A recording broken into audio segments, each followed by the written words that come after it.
Google ഉണ്ടല്ലോ, ആ ഗൂഗിളില് എന്റെ പ്രസംഗം കേട്ടുകൊണ്ട് നിൽക്കുന്ന ഏത് മനുഷ്യനായാലും പാർട്ടി ഏതുമാകട്ടെ, ആ മനുഷ്യര് ലോകത്ത് 5 ലക്ഷം വീട് ആ നാട്ടിലെ ജനതക്ക് ഉണ്ടാക്കി കൊടുത്ത ഏതെങ്കിലും ഒരു ഗവൺമെന്റ് ഉണ്ടോന്നൊന്ന് തപ്പി നോക്കി.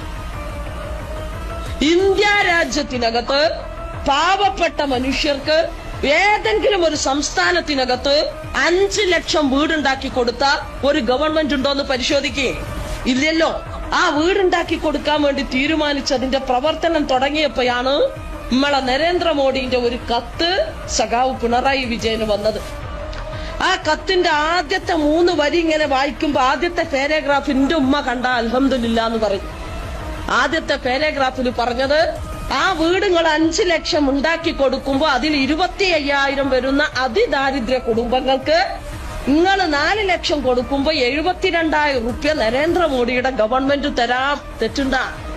രണ്ടാമത്തെ പാരഗ്രാഫില് അങ്ങനെ നിങ്ങള് ആ വീടുണ്ടാക്കിയിട്ട് അതിന്റെ കുടിയിരിക്കൽ നിങ്ങൾ എന്താ പറയാ, ഹൗസ് വാമിങ്, അത് നടത്തുമ്പോ കോളിംഗ് ബെല്ലിന്റെ മുകളിലായി നിന്റെ മോന്ത സോഫിയാന്റെ അല്ല നരേന്ദ്രമോദിയുടെ മോന്ത സീല് ചെയ്തു വെക്കണം എന്നതാണ് രണ്ടാമത്തെ പാരഗ്രാഫിൽ വന്നത്. അപ്പൊ തിരിച്ച് നമ്മുടെ കേരളത്തിന്റെ മുഖ്യമന്ത്രി അങ്ങോട്ടേക്ക് കത്തെഴുതിയിട്ട് പറഞ്ഞു, മലയാളികൾ അഭിമാനത്തോടെയാണ് ജീവിക്കുന്നത്. ഒരു ഉദ്ഘാടനം ചെയ്ത വീടിന് ഞങ്ങൾ ചുവപ്പ് പെയിന്റ് അടിച്ചിട്ടില്ല.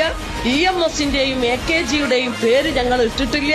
അഭിമാനത്തോടെ മലയാളികൾ ആ വീടിനകത്ത് ജീവിക്കണമെന്ന് ആഗ്രഹിക്കുന്നത് കൊണ്ട് ബഹുമാനപ്പെട്ട അങ്ങയുടെ 72,000 രൂപ ഞങ്ങൾക്ക് വേണ്ട എന്ന് പറഞ്ഞ് മലയാളിയുടെ അഭിമാനം ഉയർത്തിപ്പിടിച്ച ഒരു ഗവൺമെന്റ് ഈ കേരളത്തിനകത്ത് ഭരിക്കുക.